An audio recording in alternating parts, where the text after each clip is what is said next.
Good evening, Bratislava. Fantastic! So many people! Oh my God!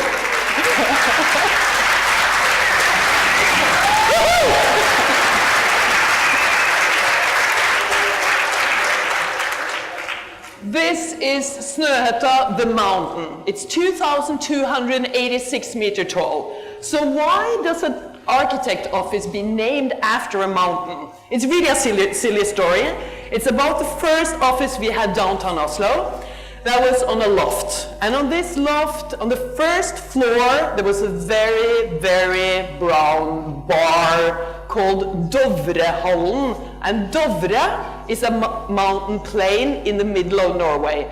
And on the top of this plain is actually this beautiful mountain, Snohetta. Snohetta means snow hood, which means that it's always snow on the top. So we're actually named after a brown bar and a mountain. So that's the start. Okay, let's see. No, okay, push it over here. Yeah, this is actually where Snohetta is, and then you can see Oslo. And of course, Oslo is almost close to the North Pole. So it's kind of nice to be in the middle of Europe where the civilization is. The lecture today, I will talk about a lot of Snohetta works. I will tell you some short stories about many of the projects. So I will show a lot of pictures.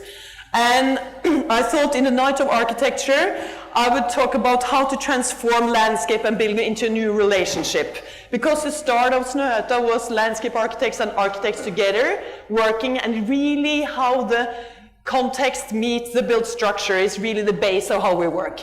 And I would say this picture is maybe a little bit like Snohetta is. There is one in the front, and then there's one that is lying down, and one is turning around, not that interested, but it's all about the teamwork. So these are, this is at Skur 39, Vippetangen. It's on the tip on downtown Oslo, and this is on the tip, 25 Broadway, downtown Manhattan. So you can see it's actually the same scale. You want to try to get, I can. All right, left and right. Okay, I go back. On the right side, when I turn this way, okay, on the right side for you sitting over there, you can actually see this landscape shape. So now we go in Google Earth and try to find all these shapes to find where we should have our new offices.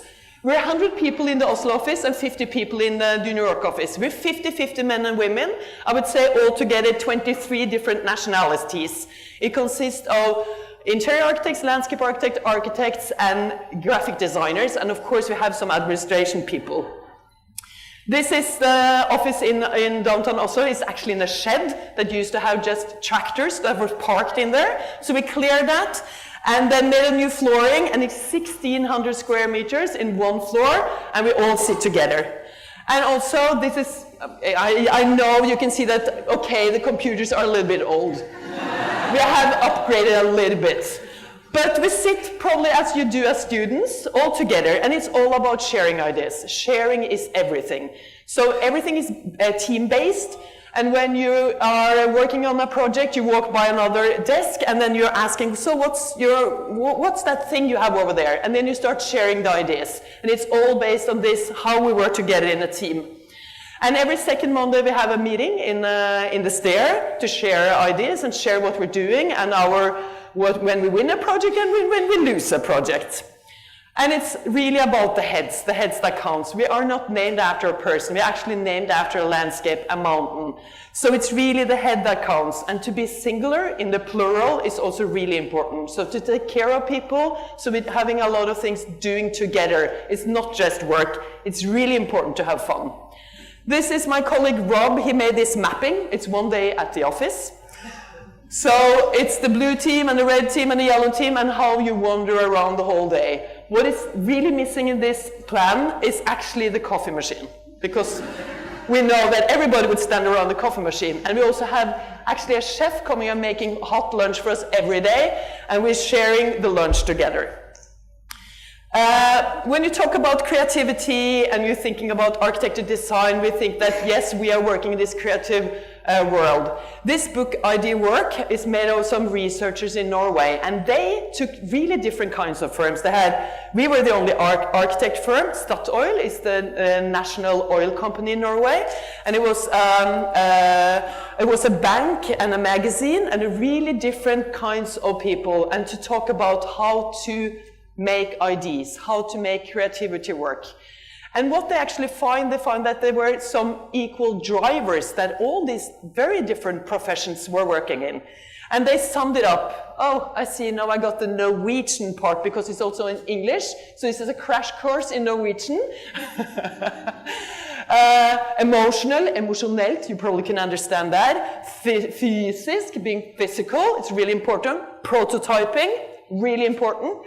And what my favorite is, that I think is really, really important, is the frigjørende, oops, I've done it again!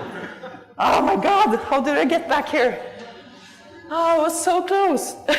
Yes, technicians. Oh, I have to start over.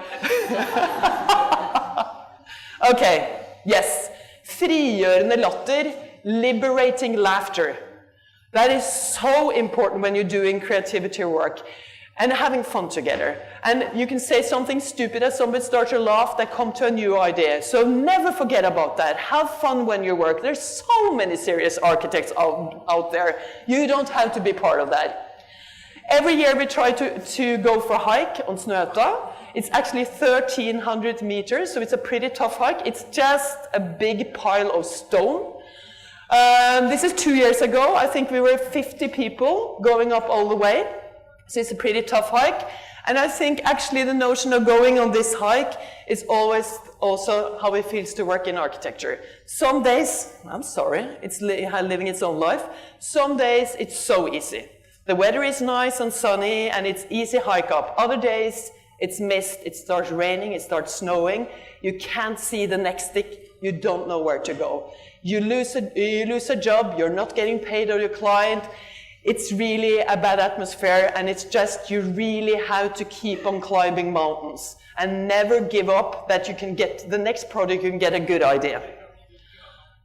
It all started back in 1989 when Snohetta was entering the open international competition about the library in Alexandria in Egypt. It was a UNESCO competition, it was over 500 entries. It was really kids right out of school that was entering the competition in 6 weeks. And they decided to go and do the competition in LA because somebody was staying there and somebody was staying in Mexico.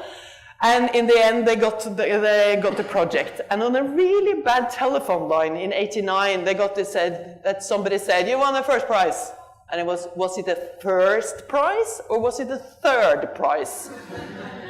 It actually turned out to be the first prize. It took almost 4 years to get the commission, and in the end, actually, at that time, our Prime Minister, Gro Harlem Brundtland, helped Snohetta to get the commission. So it was a long way. There were really kids right out of school, so it was hard to understand that actually these young people could do the job.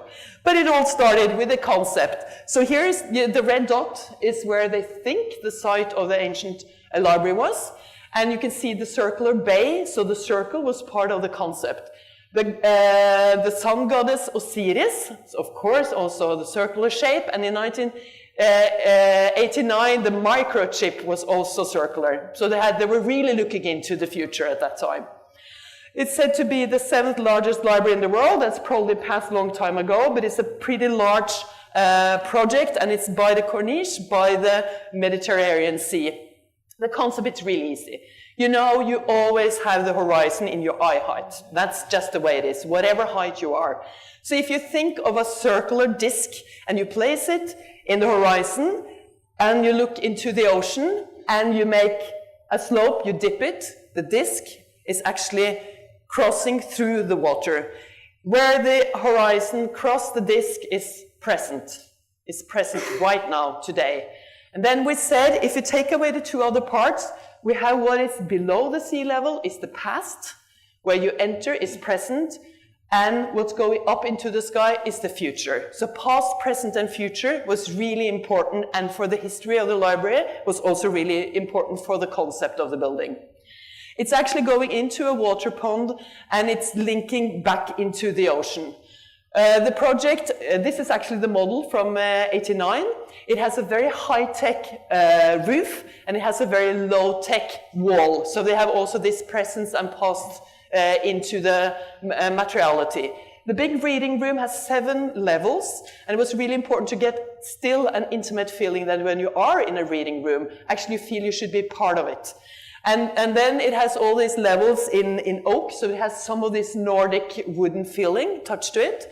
And then the embraced by the circle, it's a stone wall. And we worked with an artist, Jorunn Sandnes, and historian at that time, and they were collecting all kinds of signs and letters from different alphabets to actually create the wall of the facade of the library. Of course, this is in Egypt and in Islamic world, the calligraphy is almost holy. And of course, that was a little bit hard for them to understand that, why isn't this a religious text? And we said, no, there's all the different letters from a lot of different signs, so it doesn't mean anything. So it was a fight to actually come through with the artistic expression on the wall. But also, when we said that we were starting to, I mean, they have a lot of stone and been really good in carving stone in Egypt for thousands of years, but they have forgotten how to do it. So they were just making tabletops because they have really good granite in southern part of Egypt. So we actually had to take them to Norway to teach them to carve in stone again. Because we actually have a big stone industry in Norway. And also what was really good, it was that this was a big international commission, and all the international firms that was going to work with, they had to team up with a local firm. So they should teach them to get up to an international level. So the guys that came to Norway and stayed to learn to carve in stone, they had now a big business in Egypt, long time after the library was finished. So the stone wall, it consists of 1 by 1 and 1 by 2 pieces of stone that has carved all these really nice carvings. And also the vegetation that was used is papyrus, very typical for making books.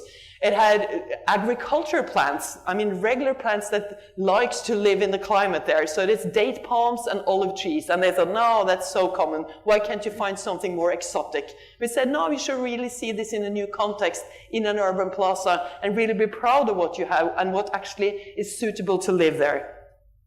There is a direct link to the university, the Alexandria University, just cross, so you have your own bridge for the student to go straight into the library.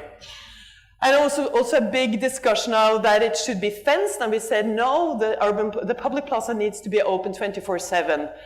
And what was really touching 2 years ago when the Arabic Spring was, we got emails and calls every week, and they sent us photos. So the one in the upper corner, you can see the students standing hand in hand to protect the library. And that was extremely touching. And then you feel like, okay, this building really got its ownership and it belongs to the people in Alexandria. Then you feel that you have actually achieved something as an architect. Okay, I'll move over to, this is like a little stone link. This is the Nordic Embassy complex in Berlin. That was a competition in 1995. That was for the common building. And we tried to get into the common project, but we didn't win. We say that we win 1 of 10 competition. We're doing tons of competition. We lose a lot of competition, but there are also some we win. But then we tried to get into the Nordic Embassy building, and we were 1 of 5, and we actually won that. But then the Norwegian government said, you know, it's just an office building, it's nothing special, the budget is really low, so don't get crazy, don't go totally maniac, just make it really simple and easy. And we figured out we need to do one thing that actually shows that this is Norwegian and something we want to give back to Berlin. So we said the front wall, that actually is like this landmark on the plaza, we wanted to do something with that. So we went back to the granite field in southern part of Norway, and we found this, when you take away the first layer of vegetation on top, you get this really, really nice shaped top of the stone. It's actually glacier shaped through thousands of years. And we figured out, okay, we can cut out one piece and make that the facade.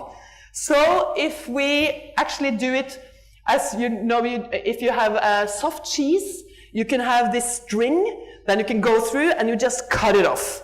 This is done in the same way. You drill underneath, you have a diamond saw, and you just drag it off, and you can get it in one piece. So this is 15 meter tall, 5 meter wide, and 70 centimeter thick. And of course, it's pretty heavy. So to get it away, we thought, okay, we can ship it on a boat, but that was too hard, so we needed to have it on one trailer and get it to Germany. We had to strengthen 2 bridges in Germany to get it all the way, because it was kind of heavy. But then on site, the facade was missing, and we could just get it on, and all the way down 20 millimeters, yes! It's right on site. We have the fixed new facade with this wonderful, beautiful, natural shape front facade.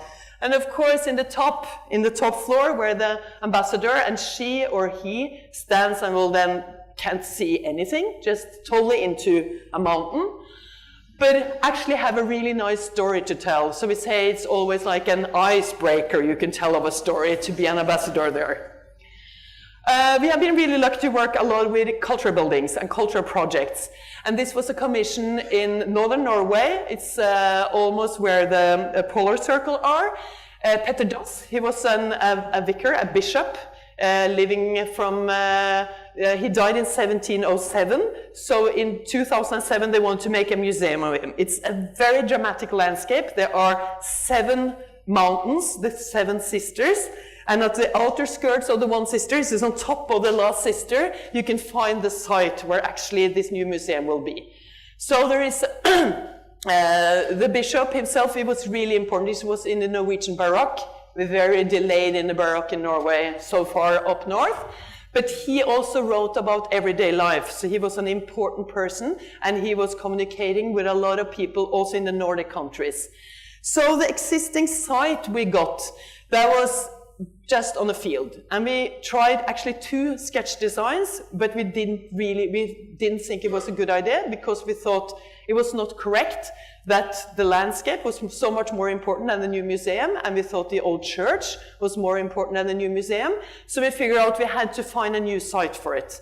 So actually, to go from the site, from the agriculture field, we said when you're entering, you should see the nature, and then you will see the old church, and when you turn 90 degrees, then you can see the museum. So we found a dip in the landscape that was actually curving down a little bit, and we had learned how to wire saw in mountain. So we said we can just take up a piece of the mountain and redefine the landscape with the new project. So the section will be long, but the front will not be bigger than the small farmhouses that is actually surrounding in the context.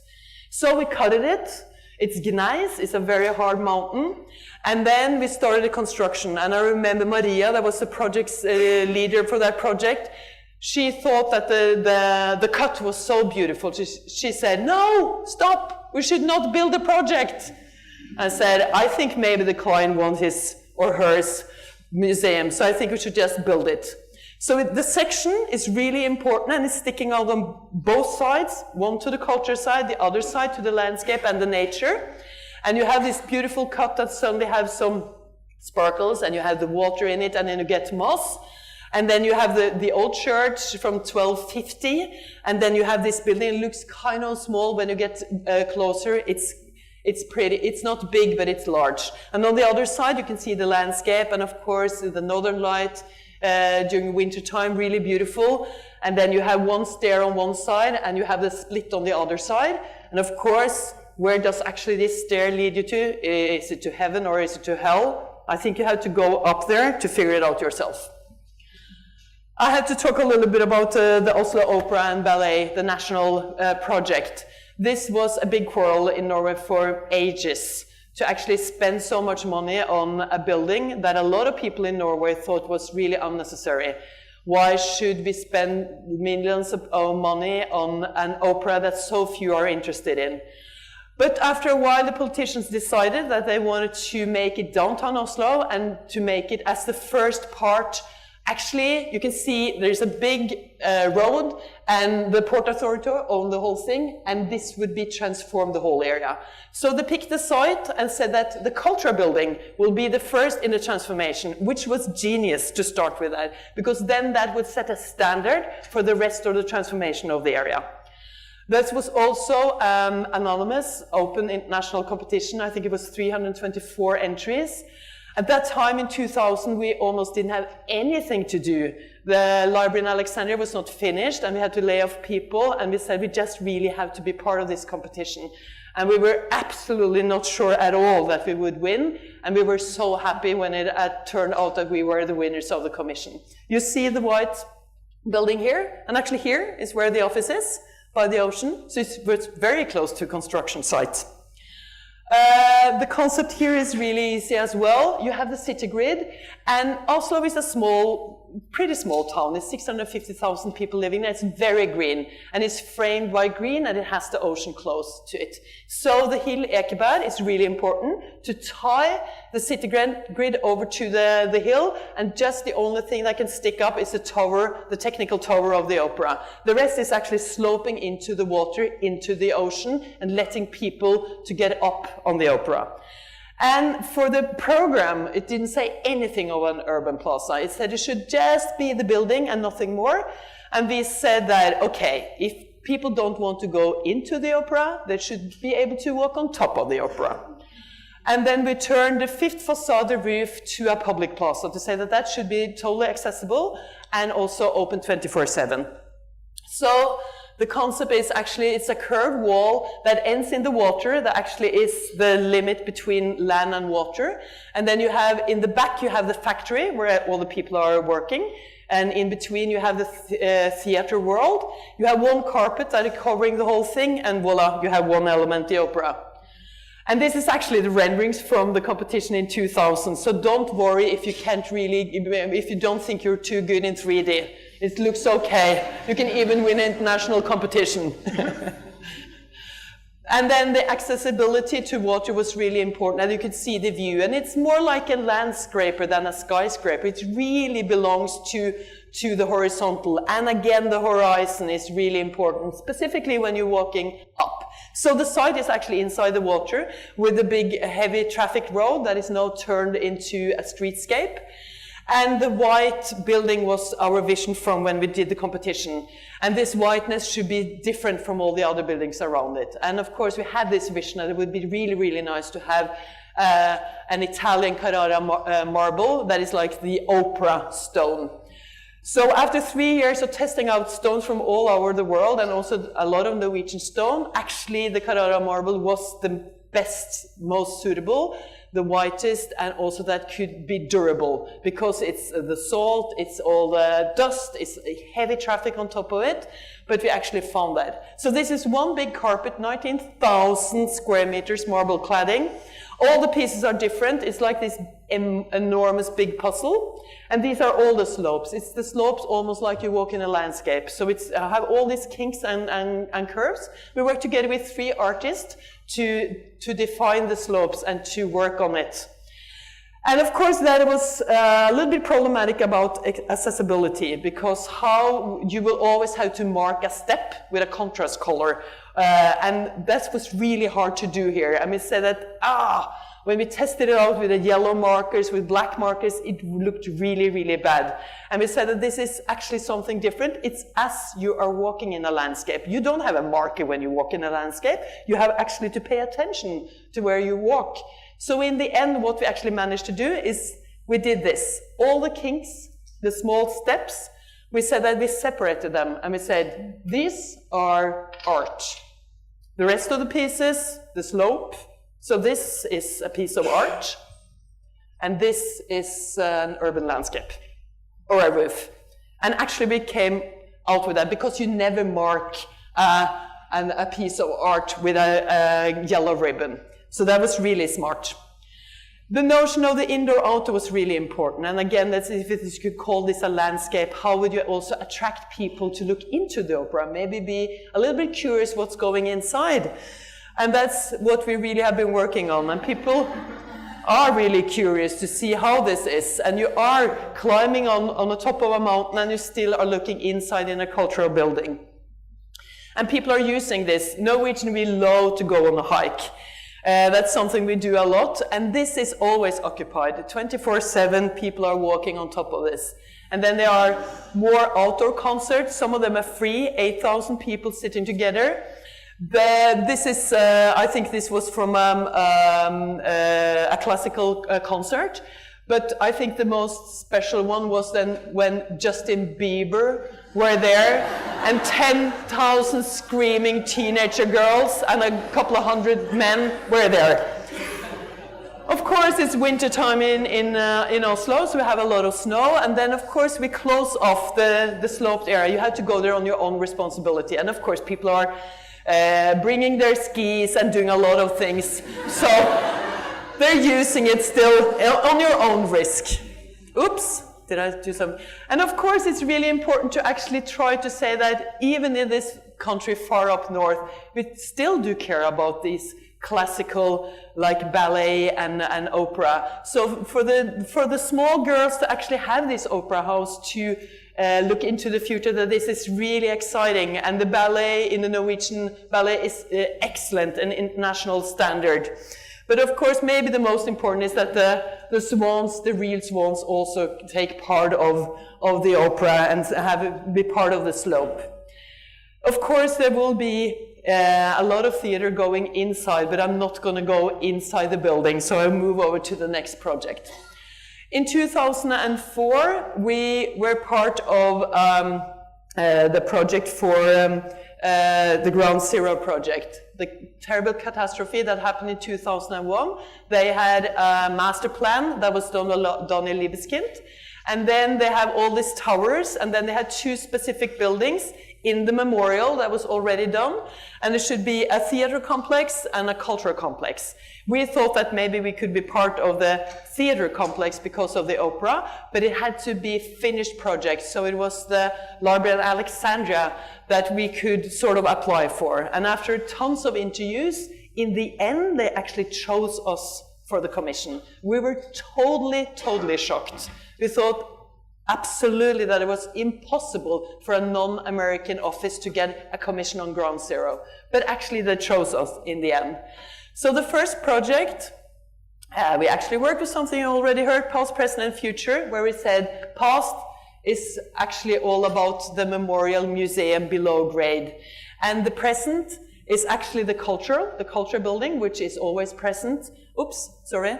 And then the future is the productive, the commercial. All the towers are totally commercial projects.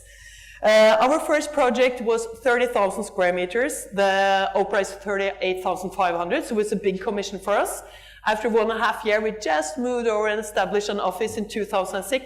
They stopped the project. They said it's too big, it's wrong, it's the wrong users, everything was wrong, and they have decided everything themselves, so we have to fight our way back. And in the end, we made actually this one section that said, there is a museum below grade. How will you get into that museum? You actually need to access that, because that was not part of our commission. So our little visitor orientation and education center, 4,200 square meters, was what we ended up with. And it's all about security. It's one small auditorium, and it's a family room for the family members. So it's a very small program to an extremely large museum below grade with a beautiful 2 waterfalls for the memorial park and an extremely tough construction site. You can see that our little building on top, that's the only thing that is in the memorial park. It didn't have any chance to have anything to go down into the ground because everything was totally filled up. So it was a tough commission and lasted really, really long. Our small building was really an entry pavilion, and also we thought that still it was part of the present, and then to actually be a reflection would be good. So we worked a lot with the facade to actually try to reflect the park, the surroundings, and maybe even more important, everybody that is there, so you can reflect back on what actually happened, and maybe you also can meet yourself in that reflection. So the facade material is partially glass and partially metal cladding and has a very strong reflective ID.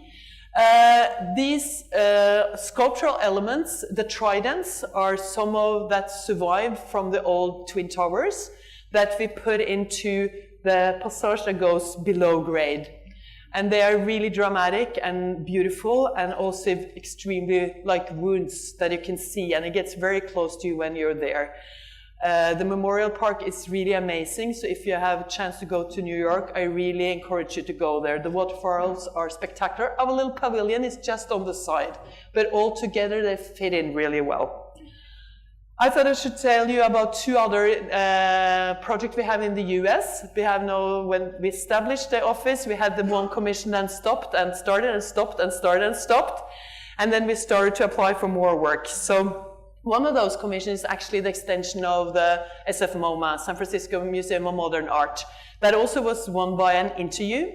And it's the Mario Botta design from '95 that, of course, is still the main entrance, and this is the extension. It's 16,000 square meters, so it's pretty big compared to the other one. But the site is so minimal, it's really tiny.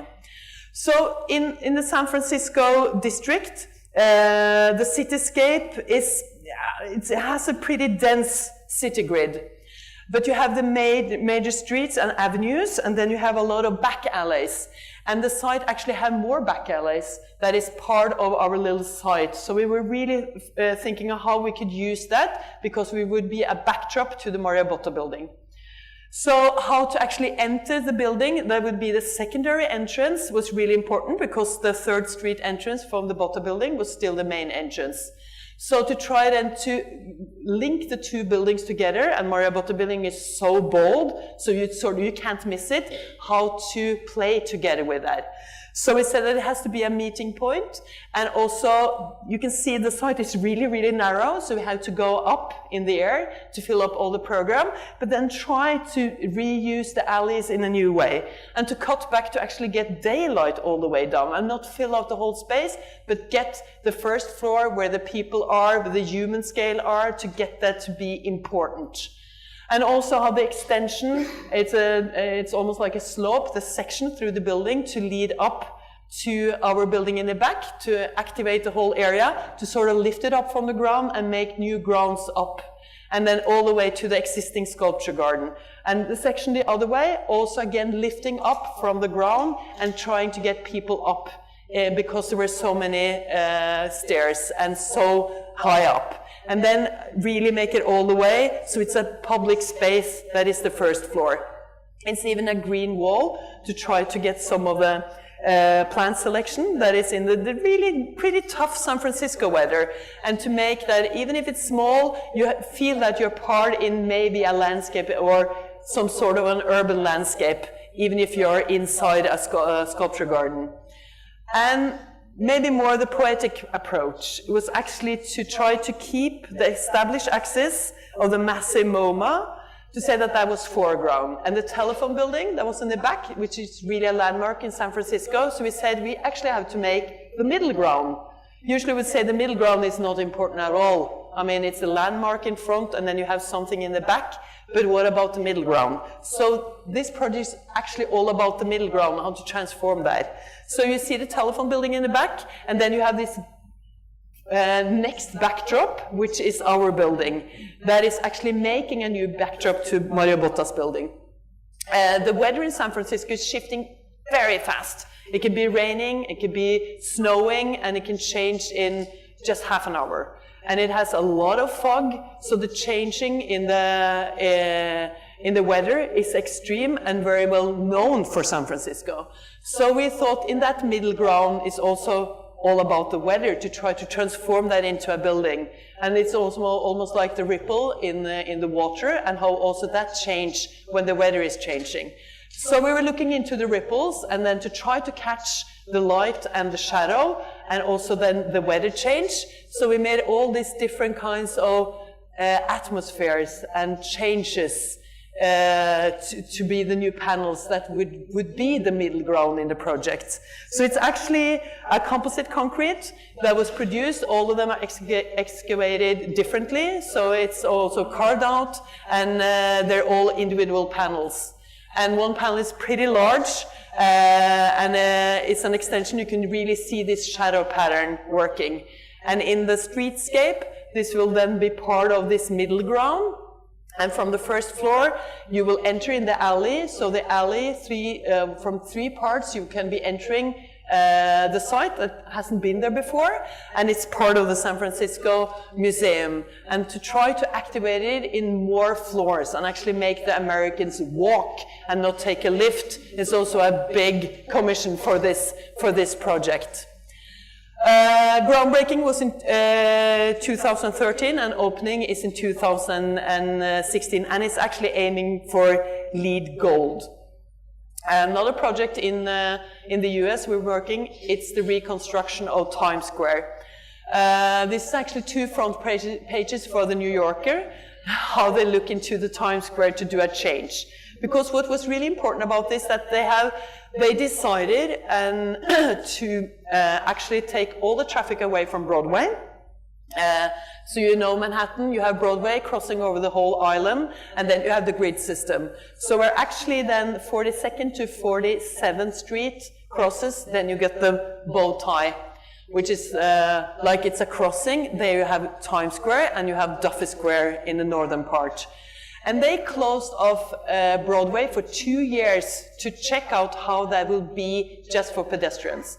They were doing a lot of statistics, and they figured out the less accidents with cars and cars, cars and bicycles, bicycle and bicycles, pedestrians and cars, pedestrians and bicycles, and they actually made it work. So they were testing it out to try to say that, yes, we actually want to do this permanent. And we won that commission to do the Times Square, and it's really just the horizontal flooring, because all the commercial signs and all the theaters has to be there. So it was really like 10 centimeters to work on in a very, very slim project. So the first part from 42nd to 44th Street, that was the first commission. And then this crossing, the important, because the traffic now goes from north to south on 7th Avenue when it's crossing Broadway. And actually the concept is as easy as just these two direction crossing. And the flexibility of the floor was extremely important. As said, it can't be really any fixed furniture, because it has to be so flexible. You can change it in 15 minutes to any kind of a stage. So the flooring is 3 different types of concrete bricks that is specially made for the project. And then you have these tiny coins that actually try to reflect the light and try to show you the direction. Because you know when you come up from the subway, it's really hard to orientate yourself when you get there. And then this is trying to orientate yourself that you know that you can go Broadway and it's crossing 7th Avenue. And the flooring, heavy construction, really, really hard to construct on this heavy trafficked area. And then we managed in the end to make this secondary seating elements. It's almost like obelisks. They are made of black granite, and they have all these different types of seating you can have, so people can slow down and go on a different pace to sit down for a while in the area.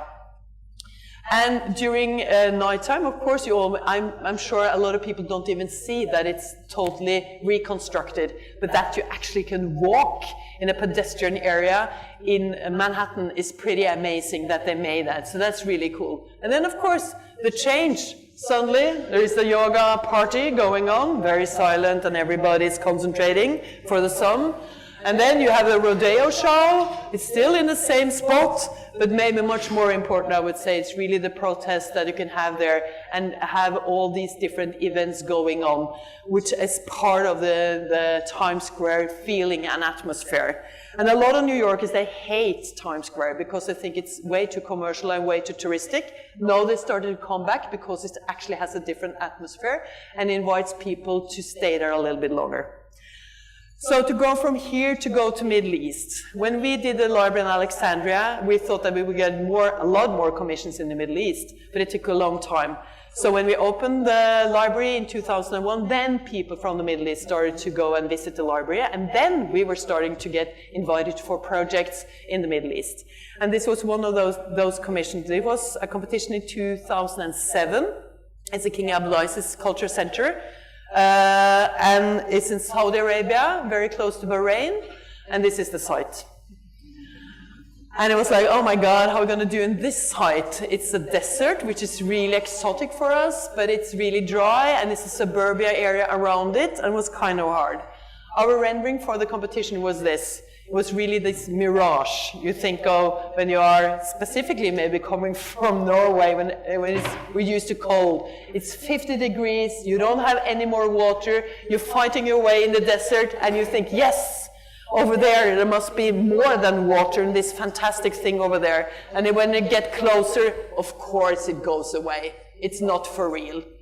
We thought actually the project was so out of this world, and we thought they will never ever pick us for the project, but they did.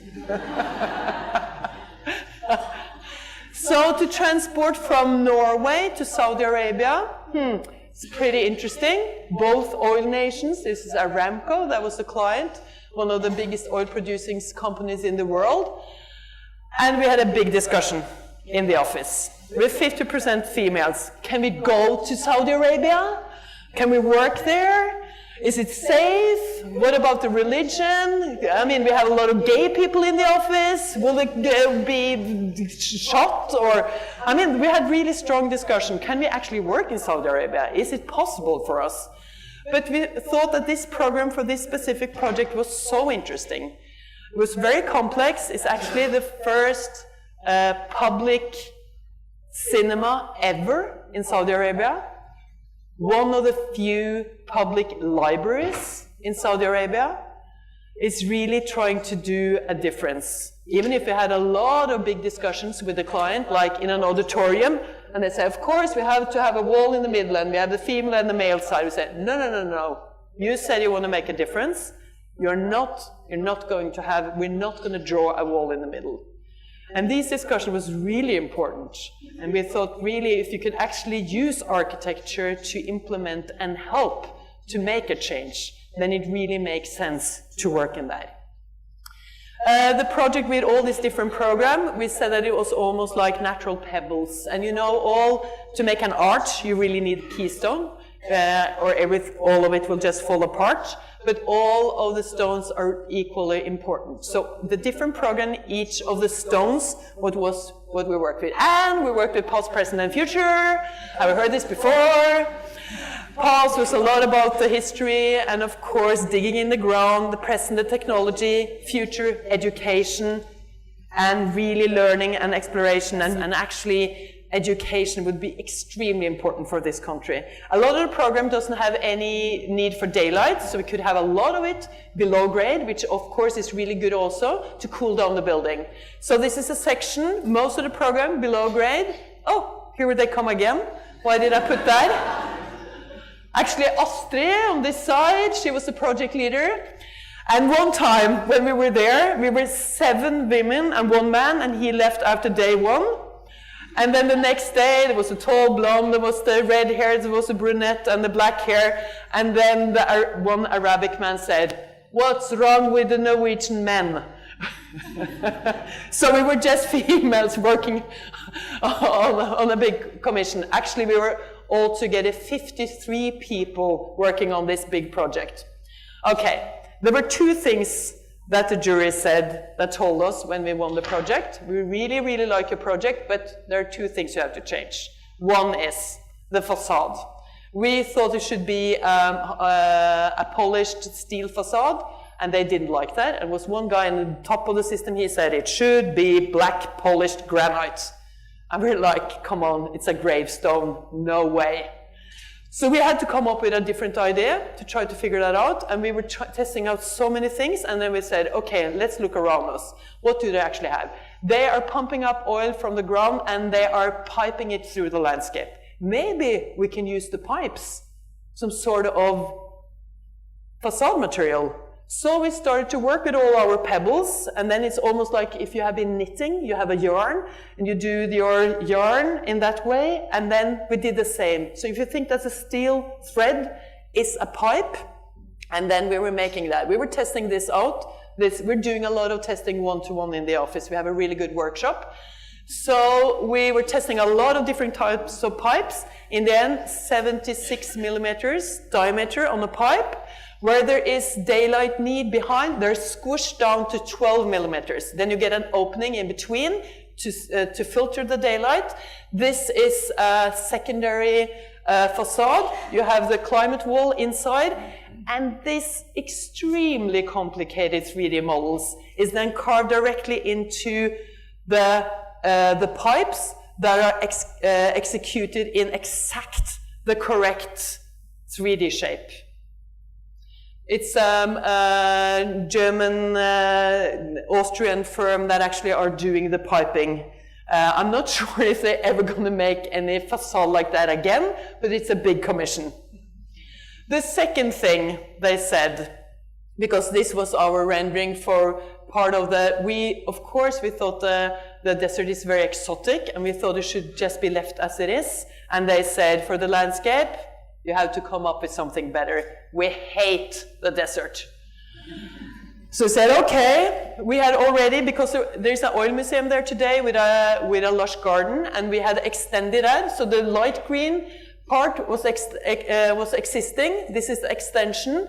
And then where the pebbles are, where the entry is, then we said that is a new kind of a landscape. We call it the monosurface. We said the same way as you are pumping up the oil from the ground, it's not renewable, the same way they use the water, they pump it up from the ground and they use it.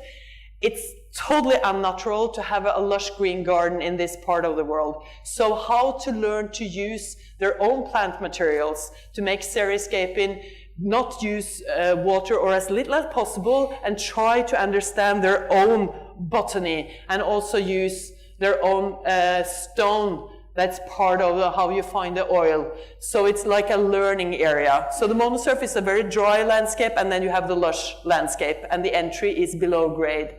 So we were still fascinating of the sand dunes. So we took the shape of the sand dunes and made that into a new pattern that you have walkways all the way. And I mean, in Saudi Arabia, they're driving even more in the US. So to start just to walk is a big commission to do for the Saudi Arabians.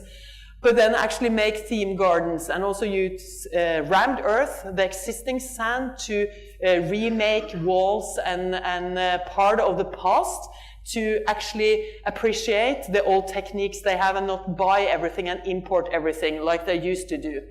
And even for the light concept of the monosurface, they should use just solar panels, so there's no piping, there's no electricity, and you can really see the starry night in the fantastic hot weather, and then it's so dark during nighttime. So actually try to think into the future and how you use your energy. So this was actually a specially made fixture for light for using in the landscape. And here is Fuad. He's one of the top leaders for the project. And he is so proud of his project. And it's getting there. It's extremely complicated. It's 100,000 square meters, and the garden, the landscape area is very, very large. So they had said more years. We will open next year. Hopefully, it will be in 2016, but maybe it will last all the way to 2017. And this is the rendering for the night shot, not to concentrate on yellow, blue, purple, greenish light concept for the tower, but actually lit up the landscape. Okay, this is a project in southern Sweden for the University at Lund. It's a synchrotron. Lund is an old medieval town that, as many other cities around the world, they are making a science city. And that will be the new transformation of the area. There will be mixed use, a really large area that will be transformed.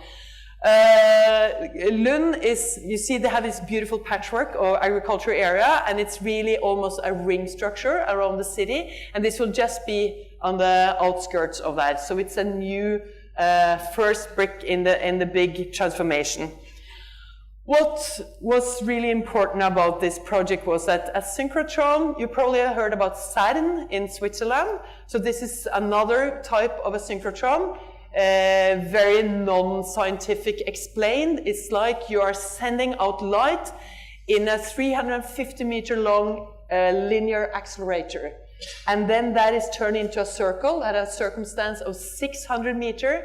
And then you take it out, it's like it's warmed up in an extremely large microwave, and then you split the light, the electrons, and then you got synchrotron light.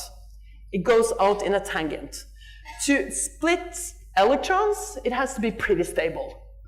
And in this area, the ground was not stable enough, because there was a highway on one side of the site. And I can see it here. You see the one highway on the, you see there are two roads on the red dot. And if when you were driving on the road, a car was hitting a stone. The stone made vibration into the ground. And since it's so flat, the vibrations went all the way into the ground. And then the scientific research would not really work, because then you would split the light and it went away. And was not so good for the scientists. So the vibration is like waves. So it means that if the slope is really gentle, most of the vibration go down. And we had to work with a very traditional way of thinking landscape architecture, cut and fill to be balanced. What you dig out for the linear accelerator, you have to reuse on site. We had to use all the water runoff, be taken off on the site. Then suddenly we had a new parameter, because we had to try to stabilize the ground. So this was an excellent way to use parametric design, because we had so good parameters. The vibrations in the ground had a wavelength of 10 to 40 meters. So we could make waves in the landscape that was 10 to 40 meters. So that's what we did. This is the site, very gentle slope. This is the ring, 600 meters, that's what we're going to protect. We made the tangents, one set of parameter, which would make the new waves in the landscape.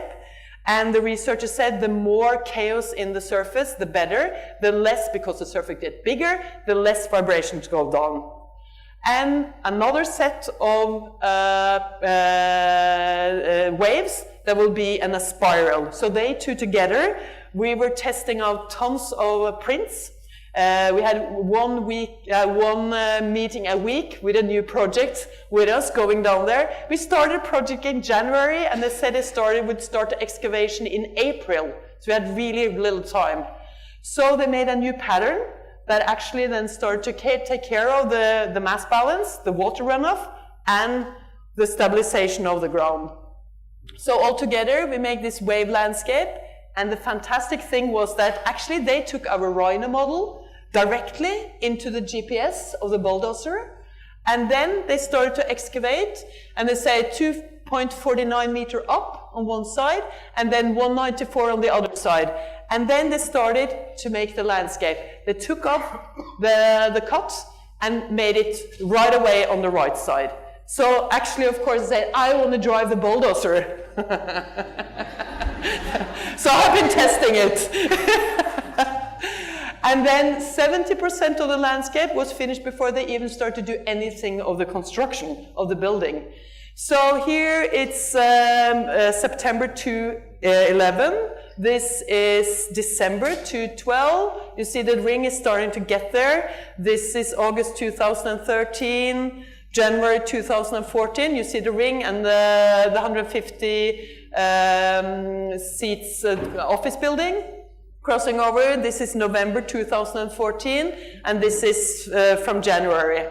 And it will finish in June and be opening next year to start to work. Okay, this is the last project. The last project, and I will stop.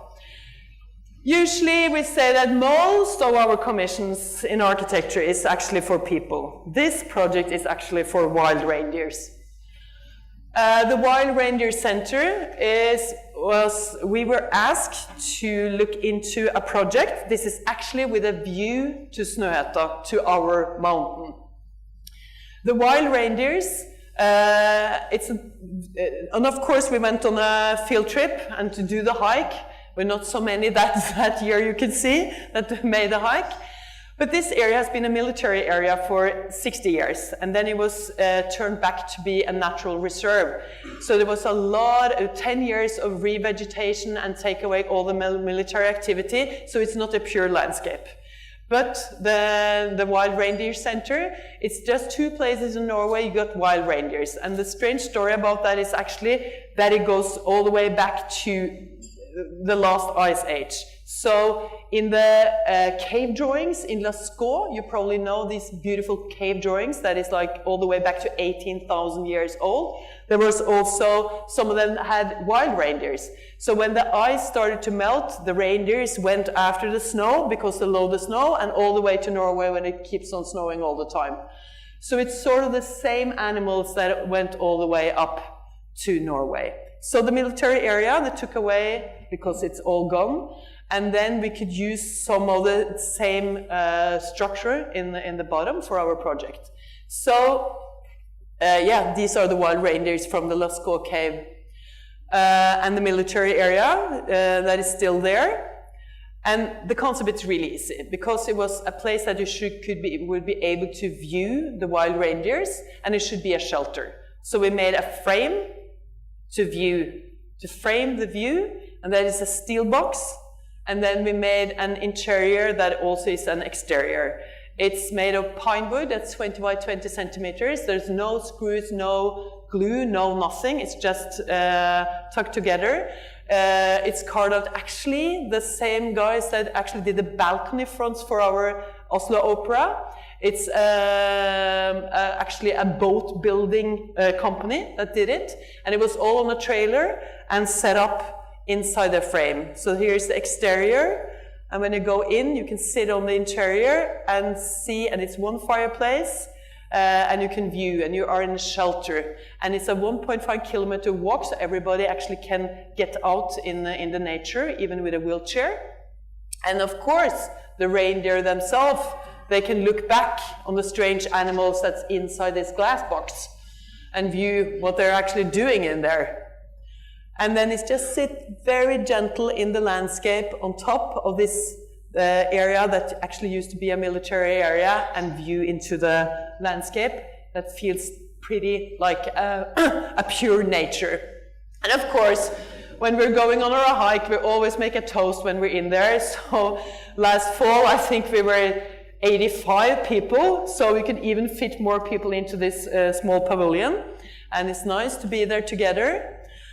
And that's how I will end my lecture. It's really important to never forget when you're working in architecture. It can be really tough, and sometimes you hear the fantastic story about winning a competition. But those, I don't think, are the most important moments. I think that we have to be socially responsible for the future, how actually it looks around us, how the environment will look. We are responsible for how things will look in 50 and 100 and even longer time.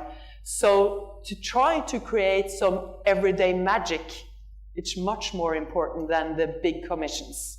So if that can change people's feeling of a place, that it's important or that it has something extra, I think really that is our mission, to try to push the world further with architecture. Thank you for your attention.